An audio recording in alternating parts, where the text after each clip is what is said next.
Olá, colegas. Meu nome é Tiago Magalhães. Eu sou médico cardiologista com atuação na área de tomografia e ressonância cardiovascular, atuando no Hospital de Clínicas da Universidade Federal do Paraná e no Hospital do Coração, em São Paulo. Nós fazemos parte de uma iniciativa do Grupo de Estudos de Tomografia e Ressonância Cardiovascular do DIC, Departamento de Imagem Cardiovascular da Sociedade Brasileira de Cardiologia. E dentro desse programa de atualização, nós discutimos assuntos pertinentes e de relevância clínica por meio de artigos recentemente publicados.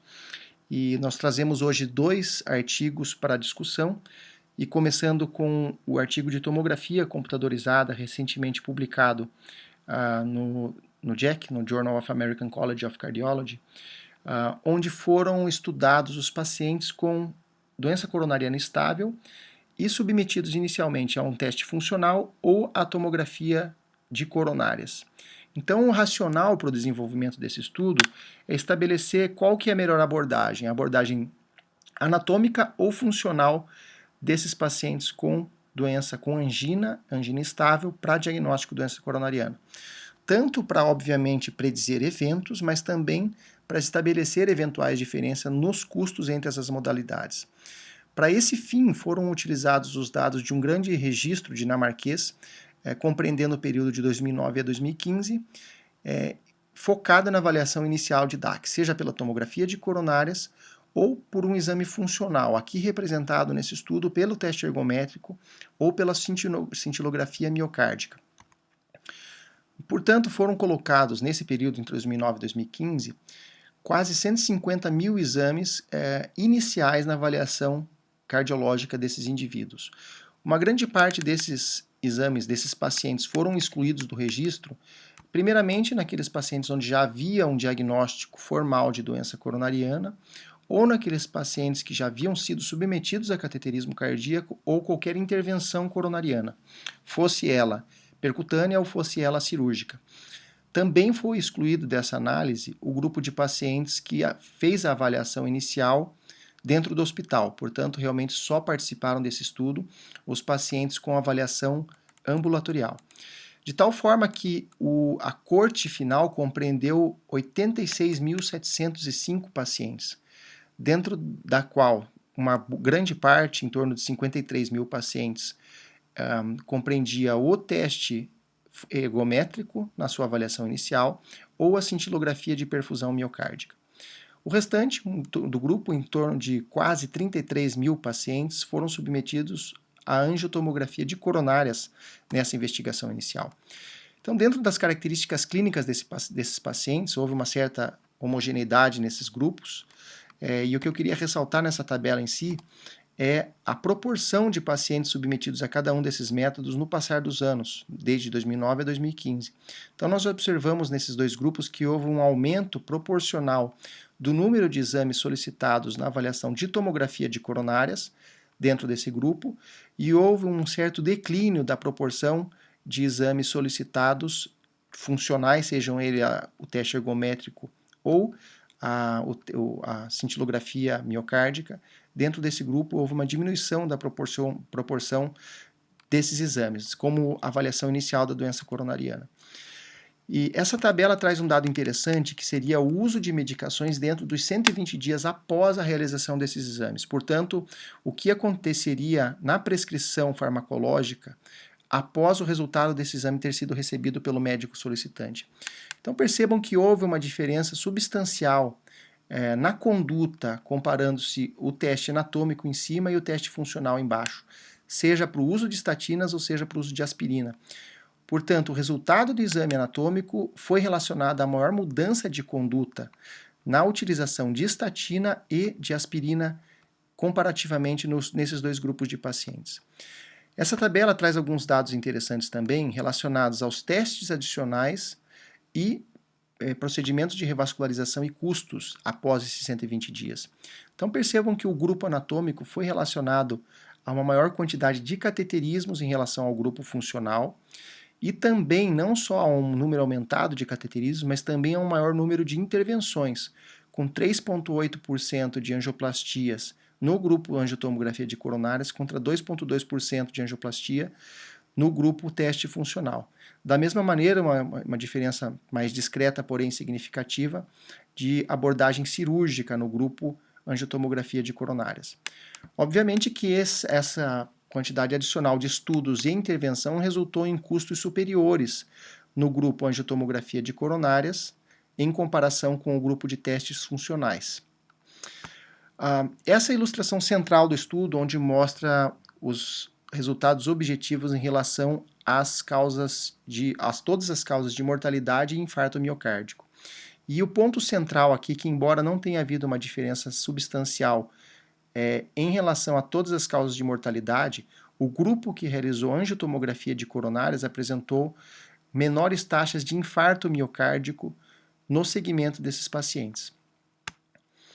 De tal forma que, no sumário desse estudo, foi colocado que o uso da angiotomografia de coronárias na avaliação inicial desses pacientes resultou no maior uso preventivo de medicações, de cateterismo cardíaco e de revascularizações.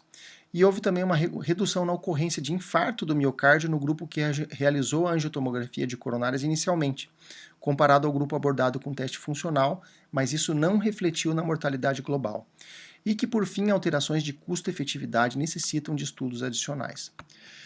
Agora, partindo para a parte de ressonância magnética, nós temos um estudo recente que foi abordado no último congresso americano da Associação Americana de Cardiologia, que é o MR-INFORM, que é um estudo que utilizou a perfusão de estresse no manejo dos pacientes com doença estável, doença coronariana estável, e utilizou o racional de que a doença arterial coronariana, ela inicialmente baseia-se no controle clínico otimizado, para depois, eventualmente, de acordo com a necessidade de revascularização, naqueles casos onde falhou a terapia farmacológica no controle de sintomas ou no controle da isquemia. Entretanto, estudos anteriores, principalmente como exemplos, a gente cita o FAME e o DEFER Trial, mostraram que o FFR é uma ferramenta robusta para definir terapêutica invasiva, para definir revascularização numa melhor estratégia invasiva. E a utilização dos testes não invasivos para detecção de isquemia miocárdica, ela provou-se efetiva na detecção das estenoses fluxo-limitantes e também na prevenção de eventos. Portanto, uma combinação de terapia otimizada e utilizando-se a pesquisa de isquemia com a ressonância cardíaca, deveria ser considerada a melhor estratégia de manejo não invasivo. Portanto, a hipótese que se gerou por meio desse estudo a ser confirmada, é que o manejo inicial de pacientes com angina estável, em risco intermediário a alto, seria não inferior à estratégia invasiva, que é considerada o padrão ouro hoje, com o FFR. Então, para esse estudo, o desenho foi baseado num trial multicêntrico internacional envolvendo 16 centros, que obedeceram critérios de inclusão bem simples e objetivos. Eram pacientes portadores de angina estável e que apresentavam 2 fatores de risco clínicos ou um teste ergométrico positivo. Dentro dos critérios de exclusão, existiam alguns, obviamente, que limitavam a utilização de todos esses pacientes no estudo, entre eles os pacientes que tinham contraindicação à ressonância com adenosina, pacientes portadores de fibrilação atrial, disfunção ventricular esquerda grave, entre outros critérios que impediram a participação desses pacientes no estudo. Dentro do algoritmo de inclusão desses pacientes, houveram 16.620 pacientes candidatos ao estudo, que foram excluídos por diferentes motivos, dos quais sobraram 918 pacientes que foram randomizados prospectivamente em 2 braços. Num braço foram alocados pacientes para abordagem com angiografia invasiva e FFR para definir a conduta, o que gerou 448 pacientes para segmento nesse braço, e os pacientes alocados para ressonância magnética com pesquisa de isquemia miocárdica, o que colocou 446 pacientes para segmento. No grupo submetido à avaliação invasiva com FFR, todas as artérias com mais de 2,5 milímetros e estenoses entre 40% e 95% foram estudados.